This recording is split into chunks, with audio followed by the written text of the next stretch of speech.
Hello and welcome to the Schola Progenium. Today we've got hopefully an interesting battle report for you, very exciting. For the first time on my channel I'll be controlling the Drukhari at 2,000 points. Now this is an absolute passion project of mine. I absolutely love playing with this army, pure witch cult, 2,000 points, or 1997 to be precise. And if you haven't seen this army already, you know, I've really loved the fluff behind them as well. What I've said is that they're a live stream real space raid cult. So what they do is they have, like, you know, GoPros and cameras strapped to their weapons, strapped to their vehicles, and they go into real space and they live stream their raids, live stream that murder. Because, you know, if you're a Drukhari who's, you know, spent a long day whipping slaves down at the Splinter Pistol factory, you don't want to have to, you know, go out down to the dark alleys of Gomorrah in order to get your fill of murder in, and maybe you can't afford to go to the arenas for the spectacle of the show every night. So you put your feet up on your bed of nails and you stick on the telly, or I guess the Viz screen or the hollow screen, and you watch these guys streaming their murder. And I just absolutely love them. The speed, the pace, the fact that basically everything on the field is toughness 5. Because obviously these guys don't go in transports, the witches themselves. It's actually a surprisingly resilient and tough force for the Drukhari. It's still extremely mobile and with some nasty firepower. So I just absolutely love these guys. And I thought it'd be very interesting to play with these guys and control them, because I always end up using my Blood Angels on battle reports, and I thought it'd be really fun for you guys. If you love Blood Angels, you will love watching this force in action. They bring twice the speed, they're so vicious, they're so aggressive, they're so mobile, they're an absolute delight to play with. You know, and they really appeal to the Blood Angel in me, even though I am being a Xenos traitor. I'm just a renegade, People don't understand, they don't understand. Not a traitor. So I'll take you through the army in a bit more detail. So, if we look at the HQs first, I have Drozar, who is just my Arena Champion of Champions custom built guy for the Witch Cult. And this, but it counts as Drozar, and of course sponsored by Hypex Ultra, twice the kill, half the calories. We then have 2 succubi. One is armed with a blast pistol and the lance, and the other one is armed with the blast pistol and the lance as well. That whip, we're just saying, is a blast whip, so to speak, for modelling purposes. So it's 6-inch range on the blast pistol. Yeah, it's only 6-inch range on the blast pistol, so that whip very much could be a blast whip. Now, in terms of relics and warlord trait, the relic I've given this little one here, the skinnier girl, is to have 2 combat drugs, whereas the other one is going to have, and that is not a relic, sorry, that is Stim Addict, which is the warlord trait, so she's going to be the warlord. And this girl's going to have, I can't remember the relic off the top of my head, I'll tell you when it becomes apparent, when we're going through when we're playing the game. I'll look it up in a sec. Then we'll move on to the fast attack choices. Now, this guy's also an HQ, and he's a Beast Master. Now, he has the combat drug that gives him +2 to his leadership, which is really useful, because when he's leading the Killbot 3000s, which are actually Clawed Fiends, counts as Clawed Fiends for this high-tech neo-capitalist force, raiding force. This guy, he basically means that they will never lose a model from Battle Shock, essentially, because their leadership, they'll always use his leadership. Their leadership 9, even if they lose 1 or even if they lose 2, they're still not going to cross that leadership boundary. So they're always safe, which is really useful, and a good use for that otherwise rubbish drug, essentially.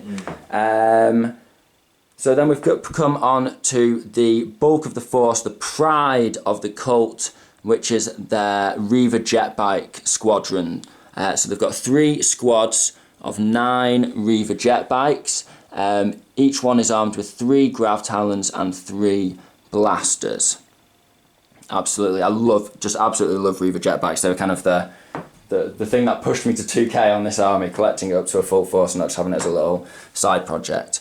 Then we'll go on to the other fast units. These guys are obviously wealthy and successful Reaver jet bike pilots who've managed to save up enough coin and slave to buy their own razor wing jet fighters, and these guys are armed with dual disintegrator cannons, then all the standard. I think they've got splinter cannons as well.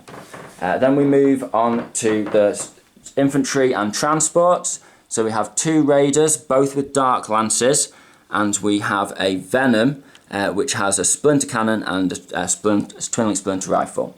Then the pure infantry, we have 5 squads of 5 witches, and each one of these has a hydro gauntlet and a blast pistol on the sergeant. Now, in terms of my trait, I've gone for cult traits. I've gone for the one that gives you exploding 6s, so a 6 to hit gives you an extra hit across the board, and they also have test of skill. Test of skill gives them +1 to wound. I think it's vehicles with more than 10 wounds, which should be relatively straightforward today, because when we're looking at our opponents, Tim has got his power boner on. He's playing heavy metal today because he is using for the first time the knights, and I've let Tim basically go look at my books, look at my Chaos Knight book, my Imperial Knight Codex, Machine War, that kind of thing, and he's squirreled himself away and come up with this Chaos Knight list. He's fallen to the dark side, and he's again wearing his Khorne t-shirt. Proud, loud and proud and cornate. How far can we go on this mad sleigh ride? Let's find out. So I have brought today Chaos Knights. I've never played Chaos Knights before, but You've played against them many times. I have played against them many times. But what we've gone for today, guys, is just a bit of a fun themed Chaos Knight list. So I haven't necessarily, dumped everything into warlord traits and relics and whatnot. I've just taken a nice sort of normal Chaos Knight list, and I've tried to make each knight a little bit individual. Nice basically. And normal. You're not used to chaos yet, are you? Sorry. That's what you meant to do with Chaos Knights. Better. So I've gone for because I'm wearing a Khorne t-shirt, I've gone for a Khorne themed Chaos Knight list. So I have taken, for the first knight over here, I've taken a Knight Despoiler, and he has 2 Gatling cannons. And he also, he actually has no upgrades. He is just double Gatling cannon guy all the way. Okay. I then have, for my hybrid knight, who's got 1 Gatling cannon and 1 Reaper chainsword. I just love Reaper chainswords. I know you're meant to just take all shooting all the way and just kick people to death with knights. Many of my guardsmen have been kicked to death. But I just think, just fluff-wise, if you're not taking like some Reaper chainswords in your army, why are you even here, bro? Do you even Khorne, bro? Do you even knight, bro? Not even like Khorne, but yeah, especially. I don't. I sometimes take a pure combat knight, but I prefer shooting knights. I know personally. That is the right way to do it. I'm under no illusion, but it's like it's a knight. We've all seen the Dawn of War 3 trailer where it plunges the big ass chainsword through the Wraith Knight. That's what you should be doing. Fair enough. Yeah, it's true. It's more badass. Exactly. So he's got nothing special, and then the hybrid knight does. He has the my extra warlord trait, which is the House Commentis warlord trait, which means once per game he can basically power up his Gatling cannon or his chainsword. But it's only shooting. So it's only shooting. Power up his Gatling cannon and allows him to re-roll. Is it hits? And wounds. And +1 to wound? +1 to damage. +1 to damage. So just once per game he can do that. And then we have the big boy, who is my Knight Tyrant. And he just has the relic, the Veil of Medrungard, which gives him just a 4+ invulnerable save all the time. He's recently fallen to chaos, hasn't he? He's not quite... Not quite oranged up yet. Yeah, the paint hasn't gone dark yet.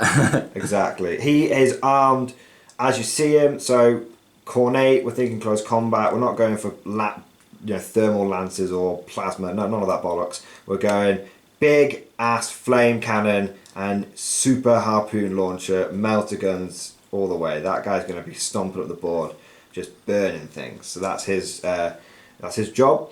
And the last knight is... May I just note, and may I just point out to you, because obviously I'm going to help you out and give you my knight experience in this game to make it a fun battle report.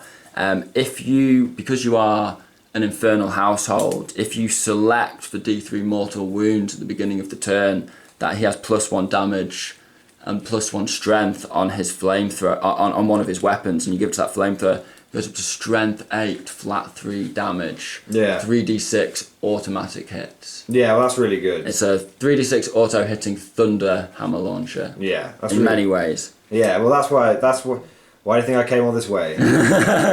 So the last knight is a knight rampager. So we've got 2 despoilers, a tyrant and a rampager. Trying them all out. Trying them all out. And to be honest, this is the guy, when I was locked away. The double shoulder pad guy. Double shoulder pad guy. When I was locked away in the Dark Tower consulting the secret and forbidden tomes that the Inquisition didn't want me to see, this is actually the guy that made me go, okay, yeah, I'm going to give these Chaos Knights a go.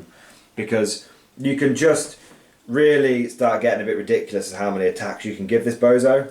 So he's got the relic, the Teeth That Hunger, which is like a super chainsword, and the reason I've taken it is it just gives him an extra attack, straight up. So he's got 5 attacks base, now he's got 6.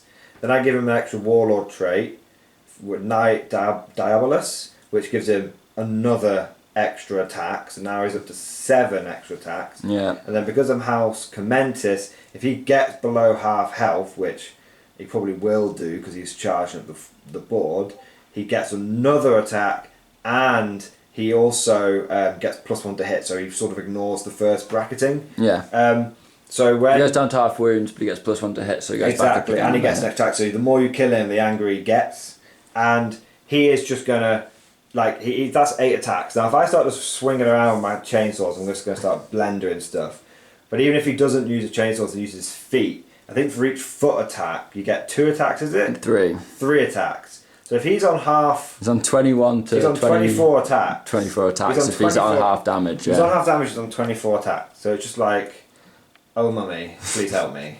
So that's why I just love that. And I'd rather use the chainsaws, obviously, because you only get the extra attack if you're using the chainsword. And there's no way a bike surviving 6 feel no pains. Yeah, exactly. I'd rather just get my chainsaw and just sweep it through a rank of bikes and just take out like 8 bikes in one go. That's what I'd like to do. So let us know down below, because it's actually, Tim, it's a momentous occasion today, because this very day, on the Imperial Day M41 blah blah blah blah .49 by the magic of television. By the magic of television, I've actually reached 1,000 subscribers on the Schola Progenium channel. So if you are watching this as a subscriber, thank you so much for subscribing. Please don't unsubscribe because I'm not using my Blood Angels. That's going to take me in the wrong direction. But yeah, I hope you enjoy this. And if you like, we actually have a ton of armies, like fully developed armies. We've actually got a full Imperial Knight House. We've got a full Chaos Knight House. We've got the Drukhari. We've got Death Watch. We've got loads of armies we can do battle reports. And we generally try and always feature either the Blood Angels or the Imperial Guard in every battle report that we do on either the Schola Progenium or the Mordian Glory channel, which is Tim's channel. But if you want us to sort of spread our wings a little bit, I thought 1,000 subscribers is the perfect time to have 2 totally different armies fight it out, slug it out, that we don't see on the channel very much. I think the Drukhari have been on yours a couple. They've been on mine once, but as my opponent versus the Blood Angels. So you guys let me know if you want us to feature more variety. Variety is the spice of life. It's difficult because I do have a lot of armies for my channel, but 3 of them are Imperial Guard ones. So if you want to see, the many different flavors of Imperial Guard, come over to my channel. And technically, you've got your little guard force to support your knights. So between us, we have 4 guard forces. Yeah, I have a fully built feudal battalion of Imperial Guard that goes with these knights. If you want to see the house, my household, my sort of take on House Hawkshroud with my loyal converted Imperial Guard battalion, then let us know in the comment section below, so to speak. But anyway, without much further ado, we've already rolled. We know we're playing battle number 3, which is the table quarters 1 with 4 objectives. We've set up the board to a degree, but we'll take you through that in more detail after the deployment zone, which will be with you. So we'll be back with you in a second. So here we have the field of battle after deployment. We are playing the 4 pillars, which means we have one knight stood on top of one objective in this table quarter, another primary objective marker in this table quarter, currently no man's land. There's another one held by the Drukhari high rise, probably as most high rises. It smells like urine and is filled with drugs. No offence if you live in a high rise. I actually live in an apartment block myself, so I feel I can say that. Then on the knight side, we have one of the knights trying to make its way round this corner towards the tyrant, one might say, towards the bikes with that 18-inch flamer. And then we, of course, have the other knights looking like they will make a run for the objective in this no man's land. And I'm not sure if I mentioned it, but there's one under the communications bunker. Sorry, that needs to be moving again because of deployment. There we go, one underneath the communications bunker in this no man's land table quarter. Now, in terms of secondary objectives, Tim, Mordy and Glory, has gone for... I've gone for Assassinate, because Johnny has 4 characters and he likes to run them in my face. I've gone for While We Stand We Fight, because I only have 4 models on the board, so I should be able to get 10 points out of it. And if I get no points out of it, it means I've pretty much been tabled. So I either get it or I'm either going to win and get it, or lose and I've lost anyway. So that one. And then the last one is Engage in All Fronts, because I can pretty much, based on my own limitations, only take 1 from each of these tables, because I haven't got any infantry, and because I'm Khorne, I'm not taking a Psychic Knight. So that seemed like the best out of those 3. And then the Drukhari, or the Witch Cult, have gone for Titan Slayers, of course, kill 1 knight for 10 or 2 knights for 15. And if we can't pull that off, again, I've been tabled and lost. I have gone for Engage on All Fronts, because I'm hoping to outmaneuver the knights throughout the game and rack up points on that. And then I've actually gone for... I can't remember what the last Raise them banners. Oh, I was raising the banners, because hopefully I can just rack up a few points, keep running around, sneaking things onto the objective and onto those objectives. And if I've got useless infantry, I can at least Characters are infantry. rack up points. Yeah, exactly. It's one where I'm hoping to pick up a few points here and there. But again, I struggle to pick my 3rd one. So it's going to be a very interesting matchup this game. We have ultimate speed, manoeuvrability, and decent firepower versus ultimate resilience, decent manoeuvrability, and also firepower. So it's going to be sort of it's a very opposite. What would you say? Not opposites game, but it's just a real test of speed versus might. One might say a test of skill. A test of skill. It's interesting because I'm really excited to use the Drukhari. I just want to say, users, I just want to say, viewers, that you may have watched a battle report on my channel recently, you may have not, where Jonathan called me out for not using the Mordian trait.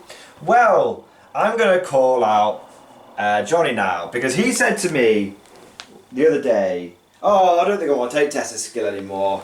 It's an infantry heavy meta. I think I'll take the one that gives me extra attacks." I was like, "Yeah, that's about right." The moment he's like, "Yeah, you should play some knights. You should play with some knights." Well, yeah, okay, I'll give the knights a go. You'll like the knights, Tim. You'll enjoy the knights. You'll like the knights, and then it's like, oh wait, now he's gone back to taking tested skill. So what we can infer from this, listeners, is that Johnny is a list tailoring bastard. Look, I've just got skills, and I'm testing you. Yeah, you tailor them traits. You tailor them traits, Johnny. Fair enough. Well, I have always used test of skill in every battle I've played with the army, apart from last battle report. So I'm returning to normality. To be fair, so you just tailored against me in the last battle. Yeah, essentially. Well, either way, we'll just show you the deployment in a bit more detail now. So I've of course got 3 units of bikes. The bikes are swarming through this building on their way to take on the knights and show you, as sports fans, you've got a real show tonight. And I'm actually really excited to use the Drukhari against the knights, because I think they would love to fight the knights. It really would, in my fluff, be this epic cinematic pay-per-view showdown. It's like the end of season finale, isn't it? Yeah, next week. Next week. On Killstream TV or something like that. But anyway, so we've got a sort of Han Solo wannabe just taking his Razorwing jet fighter through the terrain now. We've got another one doing a flyby. We've got the 2 raiders, that's got 20 witches between them, just right on the back, corner of my objective, back central corner, and we've got the clawed fiends and a bunch of characters just amassed in front and underneath that objective. In terms of the knights, it's quite straightforward. They have the super choppy knight, who is the warlord, here, ready to run around and start engaging my units.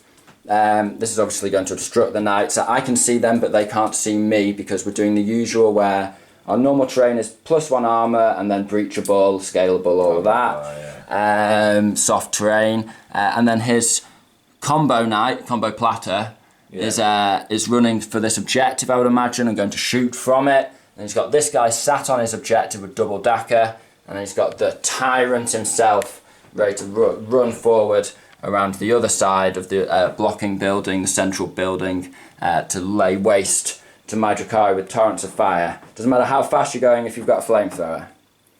Yeah. So we'll roll off now, shall we, for first turn? Yeah. I shall take this D10. D12. I'll only the D10. So you've got a... What did you get? Well, I've got a 1, so I think it's almost definitely going to be the knights. I've got first. a 5. You got a 5, yes. So would you like to go first or second? Yes. Okay, so we'll be with you after Chaos Knights. Let's go first or second. So the Chaos Knights got onto a cracking start, achieving glory, I'm sure, in the eyes of the Chaos Gods, although maybe not Khorne specifically, because all the damage was done with shooting. So first things first. Khorne does not care from whence the blood flows. Only that skulls are piled on the base of his throne. Yeah, exactly.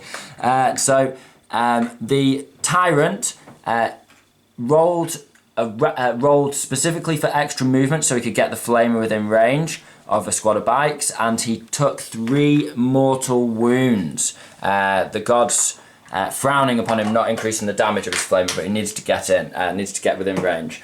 He gave additional toughness to this one, and the demonic surge. Yeah, demonic surge. The pendulum of fate swung back in the other direction, and he only took 1 wound for that specific. He then decides to just chance it on these 2, and he got just for fun, really. Yeah, he got extra shooting potential, extra toughness on extra that one. Toughness on this knight, and extra movement on this knight, which was kind of unfortunate because he wanted to stay within 3 inches of that objective. So it's kind of a waste of a wound there, but it was a very good bargain on this guy. So these 2 are when you both bargain currently... with the Chaos Gods, sometimes they give, sometimes they take away. Take away, give. Yeah. Give, take away. You're loving how are you feeling about the Chaos Knights so far? I love playing Chaos. I have a world eaters arm, but it's not painted. But whenever I use it, I get really into like the narrative of it. As long as you can be a fanatical worshipper of something, whether that's the Emperor or Chaos, you don't mind. You can just really get into it, and you can start saying like. Or the four-armed god, any religion. No matter in the how 40k many universe. But it's just like you can start getting into the really wacky like Dawn of War quotes as well, and be like, I feel the warp overtaking me. It is a good pain. But either way, after he burnt his warlord trait on this guy to get the extra shooting. He spent 2 CP to give this guy with the twin cannons rerolls to hit, which is called Trail of Destruction. And then all in all, he put everything into a squad of 9 bikes and managed to kill them off, so that he just wiped them out. He had a couple of spare extra hits at the end of it. But the bikes, I had actually spent 3 CP to make them -1 to hit and give them an extra armour save with Hunt from the Shadows and whatever the one that gives you -1 to hit is. But it didn't... Lightning fast reflexes, but it wasn't enough. And the Knights, by focusing all of their firepower, managed to get their first kill and wipe out the first squad of bikes that is streaking through this high-rise hab block. So, it's looking good for the Knights. They're controlling 2 objectives, and they're not far away from this third one over here. And now it's down to the Drukhari, -3 blasters, to see what they can do. So, sports fans, stay tuned, because we'll have lots of murder after this commercial break. So the Drukhari started off by kicking their bikes into gear and shooting from this building, the high-rise, onto the higher-rise. They're getting higher and higher, where they could shoot down on multiple targets in case the shooting went well, but they had to advance for that. I also wanted to get away from this guy being able to charge them and tear them apart in close combat. I hopped 5 men out of a venom, 5 witches rather, and put them on this objective. and I created a wall of Killbot 3000s, also known as Clawed Fiends, here, so that this guy couldn't really attack everything that's on the objective. There is also a Beastmaster hidden underneath, so I've got 3 separate units holding that objective. Beastmaster can't be shot at till the other 2 have been cleared off, so all in all it's relatively well secured, especially considering the main Daka Knight can't see them and retain control of that objective. The rest of my force, so the remaining bike squad, actually flew to here because I wanted to be hitting on 3s and not advance to hit on 4s. I didn't want to reduce my firepower even further with the remaining bikes. And then I spent a CP to fire, or I think it's 1 or 2 CP, I'll double check in a second, have a moment of doubt, to fire and fade onto here so they were safe. The 2 boats got within blast pistol and grenade range and just unleashed a torrent of splinter pistols, blast pistols and grenades. And actually I think they did about 8 or 10 wounds just from the witches doing their drive-by. And if they get blown off again, I've got sort of 3 units controlling that objective. So although Tim can do a lot of damage with his knights, he struggles to kill a lot of different units. So having 3 on each objective should hopefully secure them until the next round. Onto the main news though, everything, absolutely everything unleashed onto the Knight Tyrant. I wanted him dead, because once you start on the Tyrant, you've got to carry on, because with that Flamestorm cannon, it doesn't roll to hit, so it's really powerful. Unfortunately, Tim got really, really lucky on all of my special weapon saves. Blasters, Dark Lance, he saved all of those. Well, you know, he got really lucky on those saves. And he actually fluffed a lot of Splinter Pistol saves. And I think I did 6 wounds with wounds with Splinter Pistols overall, which was quite good, and Splinter weapons from the bikes. But unfortunately, that's not the way round you want it. You want them failing the Blaster saves and the Dizzy saves and the Dark Lance saves, and you know, they can pass the Splinter Pistols all they want. So all in all, we did 22 wounds to this knight. So not enough to blow him up. He's got 6 wounds left. Although if I were him, I wouldn't be using Diabolic Surge, or Demonic Surge. I wanted to charge, but unfortunately these guys had to stay safe, and these guys advanced up there. So couldn't really charge to finish him off, but I took the decision to try and stay just that little bit safer. But unfortunately, the knight shooting is essentially not reduced on any level, apart from, because this guy was out of range last turn with his extra weapons apart from his flame, and now he's in range, but he's greatly reducing his ballistic skill. But he's still got that Flamestorm cannon auto hitting, as we've seen. The other knights are doing fine. He doesn't have his Warlord trait anymore because he spammed his auto, his reroll hits, reroll wounds, and +1 damage. I get to finish off the first unit of bikes that were killed. So all in all, it's looking quite... I don't know, it's hard to call it for the Drukhari. Maybe they need to kill a knight in the first turn, or they're boned. We'll find out. So we'll be with you after knights, turn 2. So the Chaos Knights started off with their Daemonic Pacts. This guy rolled random, he chose for the extra damage and extra strength on his Flamestorm cannon. And he got 3 mortal wounds, taking him down to 3 wounds. But Tim figured he's going to die anyway, so may as well just rock and roll. This guy, he didn't select, he went random, and he got an extra toughness, so he's actually toughness 9 and took a mortal wound. He went random on this guy and got extra damage on the Gatling, and the same on one of this guy's Gatlings as well. So really, really lucky. And that trend continued into Tim's shooting phase. He unleashed with this guy, he just got 6 with the melter, 6 with the cannons to hit, even hit with the rocket on a 6. So he just did absolutely ridiculously well. And he hit with the harpoon on a 6, and wounded on a 5. So he literally, even though I spent a CP on my bikes to make them minus to hit, he was on his final bracket with the mortal wound. But... nonetheless, he hit with everything. It was absolutely insane. And the Flamestorm cannon got 16 auto hits at strength 7, AP minus 2, 3 damage each. And suffice to say that just fucked up the bikes really badly. I just couldn't believe it, to show the sort of idea of speed versus toughness. You know, the Drukhari, they can fly around the board, grabbing objectives, controlling the board potentially. The Knights control the board through their might, because it's hard to get near them, but you know, they don't really, you know, there's big gaps in their control. Yeah. So it's sort of 2 different ways of controlling the board, you know, and speed versus Toughness is always an interesting, dichotomy. Dichotomy, very interesting. Very big. Who taught you dichotomy, Corn Man? Dichotomy. Yeah, just because I'm a berserker doesn't mean I'm uncultured. But that it's always an interesting David and Goliath kind of affair.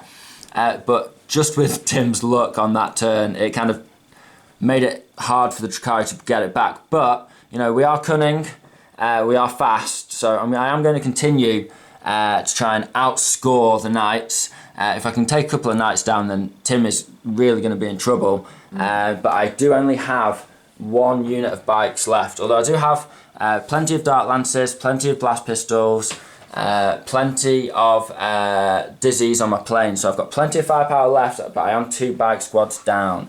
In terms of the combat phase, Tim decided to charge the Clawed Fiends down here, and he actually, because he did so well against the bikes, he has spare firepower, so he was able to strafe down the witches there. And that unfortunately meant that using the chain blade, he had 7 attacks, he hit with 6, he wounded with 5, but that was 5 wounds, AP minus 4, auto 6 damage, just swept through the Clawed Fiends and murdered them. So unfortunately, I only have a Beastmaster on this objective, which means we're contested. So the Drukhari are going into their second turn with only 5 points.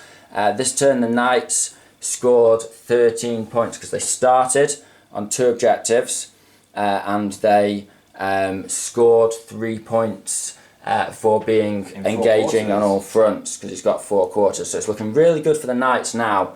But this Knight is only on 3 wounds, and if we can speed around and outrun them and hold some objectives, then we should hopefully be able to outplay the big hulking cornate berserkers. But we'll see. So it's onto the Witch Cult, turn 2.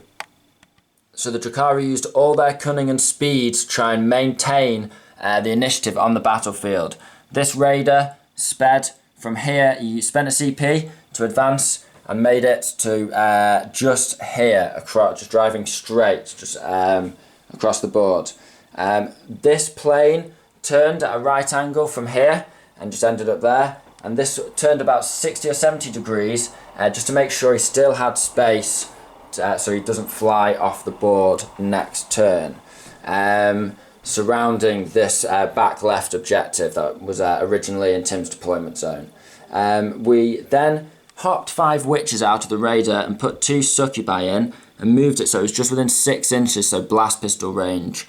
It flew over and we did the moving around so that they could all shoot into the large knight that was there. The witches disdained to raise a banner, instead decided to add their blast pistol fire because I forgot.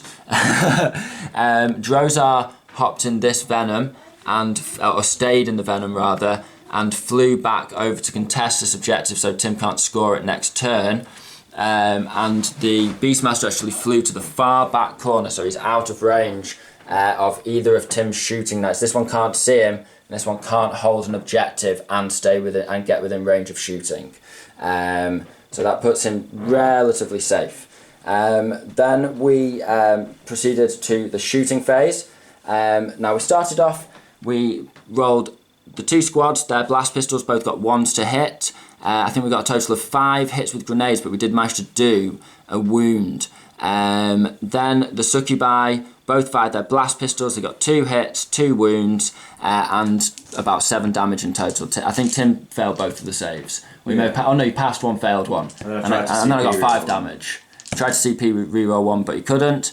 Then he decided to do Spiteful Demise, and he exploded. He did 2 mortal wounds to the witches, but they passed both their double six boxcars invuln save, and then he did 2 wounds. That should be a 2. It's rolled. No, it was 3. It was 3. Definitely was 2. It was definitely 2 to them, and 3 to them. To that. Whatever.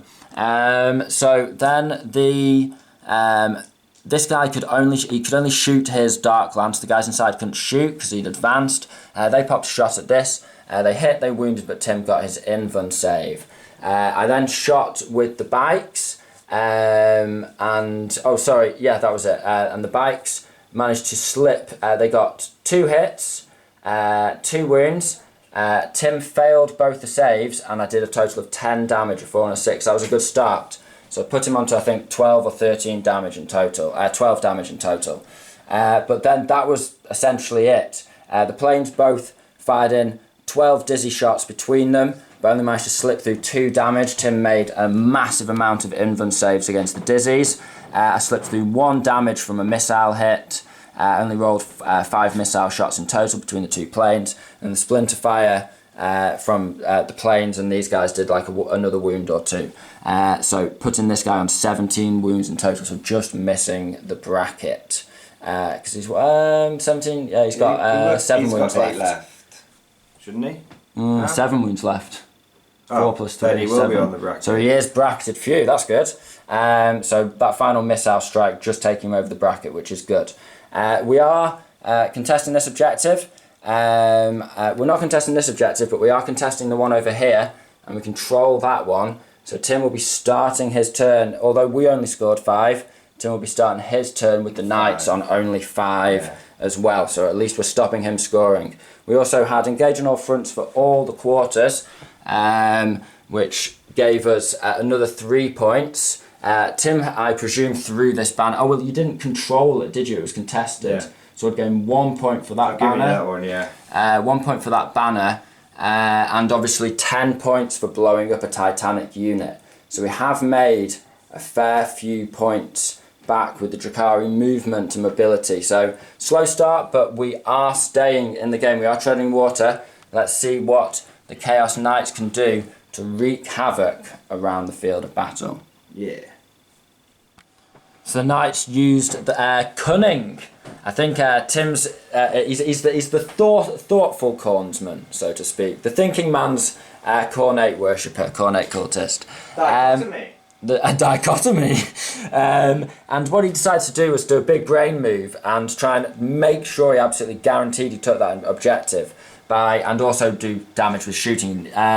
By moving the knight that was holding here. I thought if he moved anywhere he'd go this way to take me off this objective, but he came this way, big brain move, so that he could charge. There was a raider here with 2 full squads in. He then moved this guy, instead of going round here to kill Drozar, another big brain move, he moved over here to smash at the raider and start contesting me off this objective, because he thought, I don't want to just kill a Venom and that be it. I thought he would shoot the Venom and stomp Drozar, but I wouldn't be able to get him. But he could. But we worked out that because of the broadness of this level, I could actually place Drozar out of reach of the knight, so he had to go this way. So Tim, thinking ahead, knowing his army, as I said, he took the books and read up in it, and I've given him loads of advice as well, just to make it a fair, fun, and interesting battle report. And then what Tim's done is he's charged in over here. Well, we'll do shooting first. So he daggered with the stubber, and he actually killed 2 of the witches off over here. Over here, he used the 1 Gatling gun, and he decided to spend his 2 CP for Trail of Destruction on the 1 gun guy, because he wanted to just rip open the raider. And open the raider ripped. He tore it open with high velocity explosive, like sort of 20mm rounds, and the raider popped, and 3 guys got triple 1 out of 10, and 3 of the guys inside died.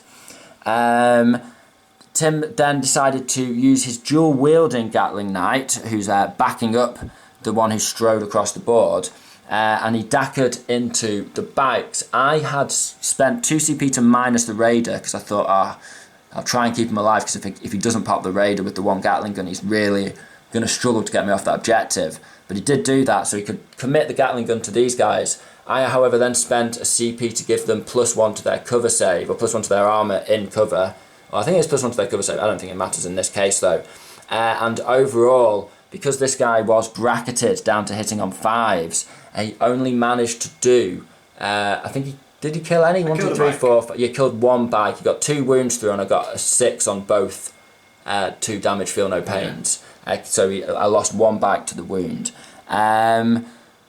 He then decided to shoot the flamers into the 3 remaining men who were... I lined 5 witches up and then 3 behind on that objective to try and make it hard for him to charge both. He flamed the back squad, and actually just cut them down. 6 hits with the double heavy flamer, because this guy comes with double heavy flame, which is really nice, and no problem killed the witches. Then they charged in, and one knight did 9 wounds in total, and one knight, the wounded one, only did 3 wounds through, because he was struggling to get the hits. But then I saved, so in total 12 wounds.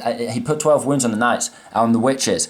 And the witches, actually, the absolute heroes, just dancing. And you can imagine it, the knights are trying to stomp these witches, but the witches are so mobile and agile. They were dancing around the knights, kicking feet. And they passed 11 out of 12 4-up invuns. So I'm getting my fun with the invuns. Yeah. Tim's had his fun with the invuns, but I'm getting the second pressing. Yeah. And so that actually was a big, massive, game-changing swing. Because it's one of those situations where you do everything right and it doesn't come off, which is always really frustrating. If you're a Blood Angel watching this, because I know a lot of my subscribers are Blood Angels, or any player out there has experienced, they've set up that perfect charge, they've done everything right, and it just doesn't come off, and it just leaves you exposed. If I could just jump in for 1 second. Oh, well, go for it. 10-second comment, which is people. My biggest peeve with 40k is you can do everything right, and then when your opponent gets a spate of luck, it feels like it's been snatched away from you. Yeah. And I won't go into now, but I've recently been playing some other games outside of 40k. Bolt action. And that feeling of setting something up and being allowed to pull it off is really nice. And that's because of alternating activations. Bolt action isn't back and forth alternating activations, but I've said for a while to Tim, just when we've been chilling and chatting, maybe on the phone or anything like that, or hanging out of an evening, I've said to him, it would be really cool if 40k was alternating activation, but really interested to see if they'd do it. And a lot of people are probably going to be screaming at me for that statement in the comment section, but it would be really cool, because I play a lot of other games, third-party games as they're called, because Games Workshop's so big, and a lot of them are alternate activations, and it kind of stops that happening, because the back and forth means you don't set everything up in one direction and then fuck it. If the first couple of activations go wrong, you can see that and you can sort of change tack before it's too late. But we're getting distracted there. But just musing a little on wargaming as a whole. So essentially, because Tim had committed, he decided I'll leave this objective to guarantee this one. But unfortunately, he didn't take this one off me, because those witches, I've got 4 models, he's got 2. He didn't take the Warlord trait, which lets him count for 10. I was like, Tim, you won't take the Warlord trait that counts for 10? He was like, no, I don't. Chaos! I shall not need 10. You shall not have 10 models on the field. I shall have their skulls. Exactly. So because of that wise and cornate decision, the thinking cornatesman, he unfortunately ends up controlling no objectives, because I hold over here, he of course blew up in the charge phase the Raider, but unlike here where I lost 3 in the explosion, here I lost absolutely none. So my 5 witches, who are sort of my insurance policy in case I rolled any ones on my characters, and my 2 characters, they all jumped out. And now I have 4 blast pistols pointing at this knight. Now the final thing to say is that Tim did roll, he rolled specifically D3 wounds to get toughness 9 on this guy, and toughness 9 on the 5 wound guy over here. And he got a 1 for both, so he only took 1 wound for it. So he's getting everything he wants for very little mortal wounds. The gods really do want to tempt him into playing more Chaos Knights. So the Dark Elder remained on the tower with the witches. The plane turned 90 degrees here and went just far enough to go into this table quarter. The plane that was on this far end, as I checked before, and I was comfortably in. I in fact flew 23 inches because I had extra space, just staying within this table quarter to remain engaging on all fronts, which is just an absolute ought to include with this witch army. Then I pulled out the 3 that were in combat with this knight, and I really seriously considered moving Drozar out and across to fight this guy, but I decided in the end that there was no rush, I could bide my time, and I tried just with keep 2 units on this objective, so to speak. So I'm mashing my words together because I'm excited. Hypex Ultra, twice the kills, half the calories, or twice the camping and objective, half the frustration. So then we unleashed firepower. Now, good old White Lance, my original razor wing jet fighter when I was expanding the army gradually over a couple of years or so. I think it was 18 months to build the army up to completion. He shot into the knight that was holding up the rear here, the double Gatling gun knight, and with a combination of, well, he did only 2 wounds with his dizzy, and it was looking bad. Then the missile got 2 wounds through, and the splinter got 2 wounds as well, and it just flattened the knight. He did 6 wounds just with a bit of everything, which is amazing. He exploded. I think he did 1 wound to his mate, and he killed off a Drukhari as well that was down here, who I just pulled out of combat so I could target the knights in shooting, but kept them, as you can see, just holding this objective in a little bit of cover. So then the rest of the shooting, because I've blown him up, I had to pick, do I target this knight or this knight? And then Tim, of course, spent a command point to rotate iron shields on the one I targeted. I spammed a load of blast pistols, 3 blast pistols, a grenade, and that was it, into this guy here, but missed with everything, just couldn't get a wound through. But then he saved a lot. Yeah, that's it. Tim just saved a lot. As he has been doing, he's been doing really well with his invuns. We've all been doing well with the invuns. Everyone gets invuns. You get an invun. You get an invun. Then this flyer did a strafing run across, having moved into this table quarter. So I've just got loads of units in every table. Well, he stayed in that table quarter holding it, didn't he?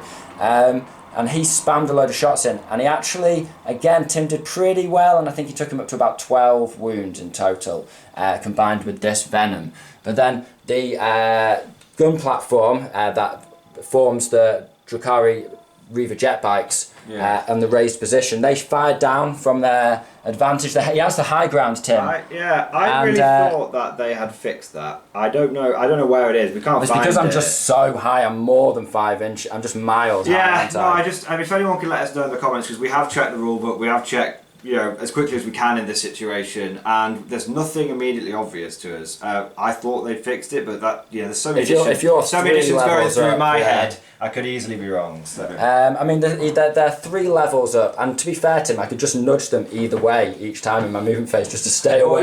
But I was like, the only reason I say it is because I kind of, when I was using this guy, I thought, it'll be great because he can get up there and chop things on top levels. We just can't see it. Everything he's touched, he's smashed up, and he has smashed plenty. But yeah, it's really nice having this gun platform. And they shot down, they slipped 2 more through, and did a total of, I can't remember, I think it was about 8 wounds. Yeah, it was 8 wounds. Taking got 1 Tim through it, did 6, and you put me on to 18 before combat. Oh, that was it. So I put him on to 18 before combat, and I charged in. I actually missed with one of my succubi, but my warlord and 5 witches got in, and they managed to. I did unlucky with my hits and wounds because they're actually doing all right with tester skill, and they get a lot of attacks. And they got loads of exploding 6s, managed to do 2 more wounds. Tim did well with his saves there. I actually did really well with my hits and wounds. And then Tim struck back, and thanks to my invuns, I kept 2 of my witches alive. This succubus actually died to the wound. Tim got exactly 6 wounds on the D3, and couldn't pass any feel no pains. So I'm still holding this objective because I've got this troop squad there, I've got that troop squad in combat, I've got the succubus, that's the non-warlord holding the objective as well. But this guy is now, he's only on 4 wounds. This guy has taken 7 wounds, so he's on 15, I think, off the top of my head. So that's probably bad maths, but it's been a long game. So the Drukhari, they're racking up the points. Now killing 2 knights also means they max the secondary of Titan Slayer. So they are on 15 points for a max secondary. They haven't got a banner over here because they just can't raise one with this guy looming over, which makes sense. They really aren't in control of this objective whilst the knight's in place, can't raise that banner, so that perfectly makes sense. And I've had a banner on this all game, just racking up 2-3 points over the course of the game. So all in all, it's looking really good because the Drukhari manoeuvrability, once the knights commit to one direction, yes, the knights are fast and they can get around, but the Drukhari are just going wherever they want. So we're into knights turn 4 now. So the knights continue to rampage across the board, and they actually did a heavy toll on the Dark Elder, bringing themselves, keeping themselves in the game, I think. So this guy over here, he shot a stubber down at the 2 witches that were just on this objective, and he cleared them off with that stubber blast. He then fired his Gatling cannon into the plane, and actually blew the plane out of the sky as well. Old White Lance, who does very well for me, so that's a shame. He then proceeded onto the charge phase, He charged into the squad that was hidden around this corner here, and he managed to wipe them out. I did actually spend my last 2 CP to make him an additional minus to hit, because I thought I might just keep them in with some lucky invuns. It did come down to the last guy, but he just died. Couldn't get his feel no pain. Tim rolled 2 damage on the foot, and I failed both. I was hoping for boxcar. So, Tim did what he needed. I'm still holding that objective, just move the succubus round and within 3 inches. At the previous turn. Then the other remaining knight, the combo platter with the Gatling gun and the chain sword, he just came in, kicked those witches up that were just holding that objective, and again managed to just kill the last one. He only needed to make 1 feel no pain, but he 1 on the first and 2 on the second, and he did 3 feel no pains on the third, so he just stacked up the damage as he rampaged more into it, and he killed those off. So he's actually cleared me off an objective there, and he's not actually close enough to contest that objective from me. So he did actually start the turn with no objectives, but he has managed to essentially take control of 2, even if he's only scoring for 1 at the moment, but he's finally cleared off those Dark Elder. So it's really hard for me to get close to him. He's got 2 knights rampaging around. This guy has taken, I believe, 20 wounds though, so I might be able to. We've only got sparse firepower left, 1 unit of bikes, some splinter fire and a plane, but with that sparse firepower, hopefully I can take Tim down to 1 knight. He's not got enough to score engage on all fronts anymore. Characters are a big boon to him, because again, he got 3 points for killing a succubus down here as well. So he's doing it. So he's keeping up the points in other areas, and I think I've managed to score a total of 30 for objectives. And we're going into my turn now, and I will hold 2 objectives to Tim's 1, so that will take me up to max primaries, 45 points in the Dark Elder turn 4. So Drozar saw his moment, the opportunity for glory, the champion of champions, as he is in the lore of my army, and leapt out and down and across towards the knight here. Then this plane had spun and just flew 30 or so inches across the board, a bit further, and he just spammed shots into the knight, and actually the dizzies, Tim's been passing like 2 out of 3 or all dizzy shots all games, and really lucky against the dizzies. The blasts have been what got him. We failed all 3 dizzy saves, and the knight just collapsed to the ground. Didn't explode, but just erupts into a burning hulk. And that left Drozar kind of high and dry, with his dick hanging out, and he can probably get strafed down by this guy if Tim wants one final vindictive kill. I started the game, so I'm on 45 for primary now, as I described at this, because I started with 2 objectives, 1 here and 1 here. Tim only had 1, and now we're on to knight's turn 5. He starts with 1 objective, so he'll be starting with 5 points. But apart from that, I fired a few blasters and around, and that I think I did 4 wounds in total to this guy from my other shooting. So very quick turn. But it's on to the knights now for their final turn of the game. Okay. So Tim has trusted into the Dark Gods all game, and he decided to continue to do that, but he really trusted in them. He trusted to Chaos and braced the warp. So he rolled a 1 to 3 to see whether he would pick or whether he would randomise. And it turned out that he would randomise. So then he randomised, and unfortunately the final of the Chaos Gods turned their back on him, and he rolled a 1, which got him +2 movement, which he really didn't need. Well, he kind of thought maybe I'll be able to charge her, the succubus, but he was ultimately too far away. He then popped a flamer into the flyer up here, and he managed to do 2 wounds to it. These knights have been doing really well against the planes, just charging after it, spouting warp fire into the air. And then I think that was... Oh, and then, yes, of course. Drozar predictably being exposed, having been left flapping in the wing. This guy turned his mighty Gatling cannon towards Drozar and just hosed him down. After the dust was cleared, there was just bloody mangled bits of bone and flesh in a little crater on the ground. So that was Drozar finished off, which is another 3 points for the knights. So again, truly a test of speed versus might. Let's say Drozar just wasn't quite quick enough. So we'll be with you after Drukhari turn 5. So at the end of the Drukhari's final turn, these bikes stayed comfy up here. I could have shot onto another objective, but there's no point because I maxed it already, which is nice. I could have got table quarters and still shot at the knight, but at this point, it's looking pretty good for the Drukhari, so I just thought I'll spam off a few shots and make it quick. So, spammed the blasters down into this guy, but Tim actually passed all of his invulns, or I didn't hit it with anything, so blast did nothing. But then I really have switched tack, maybe like the Borg, you had to set your shield frequencies to dizzies, but then swap them over to blasters, because it was the dizzies turn to shine. So shields for rotating modulation. And we managed to do another 3 hits, 3 wounds, and 3 fails on Tim's part out of 6 shots, which was nice, doing 6 more wounds. Then a few scattered splinters, did 1 more wound, putting this knight ultimately on 19 wounds out of 24 at the end of the game. Now, Drukhari went on to score just 2 for engaging all fronts this turn, for having 3 table quarters. So I just dropped a point there from laziness. And we also... that's it. Oh, we also, because I'd raised a banner here, made a point at the start and a point at the end of a point at the start of the 5th turn, a point at the end of the game for that. And then this one has, of course, earned me 4 points over the course of the game and 1 at the end for 5. So, all in all, it's been 7 points for raising banners, I believe.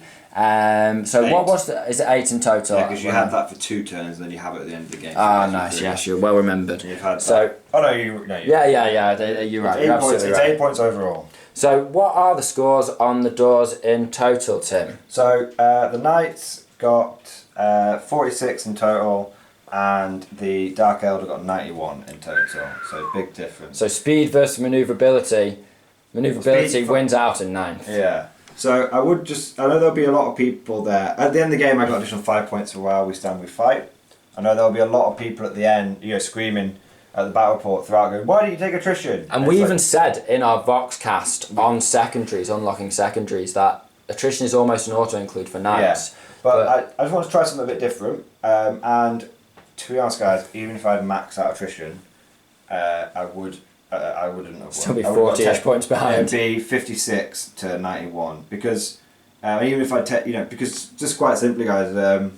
I think Titan, if I can say my bit, which is the struggle for Knights, which is that Titan Slayers means they are going to max a secondary. And if they can max those primaries as well by running around, you're going to struggle to do the same on the primaries, and you're starting on the back foot on the secondaries. So Knights really are not good against a highly manoeuvrable force. If they're against a force that just wants to do damage, then in a Duke out, I'm sure they're perfectly powerful. And I've actually used my Chaos Knights a couple of times and had fun with them, winning 1 and losing 1 game. Tim said in his own... So basically, the way I sum it up is that Knights, in terms of killingness, are pretty good. And, Chaos Knights, I know a lot of people are saying Pill Knights are better for things like Machine Spirit Resurgence, but Chaos Knights are still pretty good.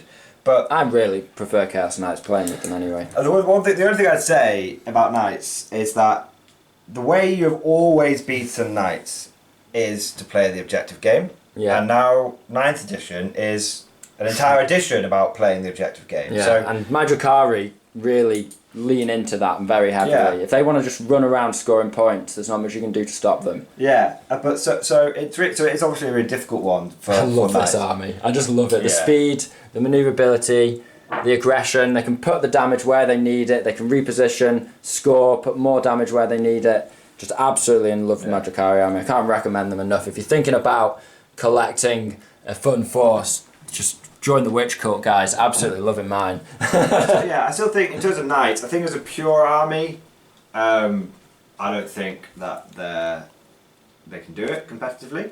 I think as a support force, a double Gatling Knight is a Chaos army is almost an auto include. Yeah. I love you took a lot less guns than you could have done. You had a lot of chainswords in there. You had I guess it's true. I guess if you read stuff on the internet about Knights, it's pretty much bang on. Yeah, We try something a bit different. I think the Knights need the shooting because they want to focus on their positioning to score points. You don't want to have to charge after stuff and pull yourself out of position to do damage.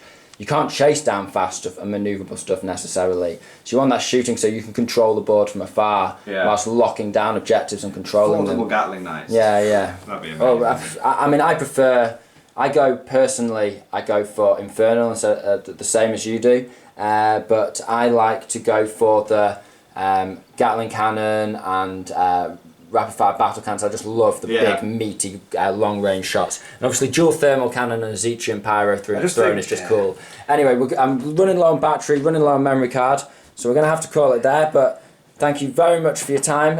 If you haven't, if you want to check out Imperial Guard stuff as a general rule and tactics, check out Mordy and Glory's channel. We've got loads more battle reports over there with a variety of forces.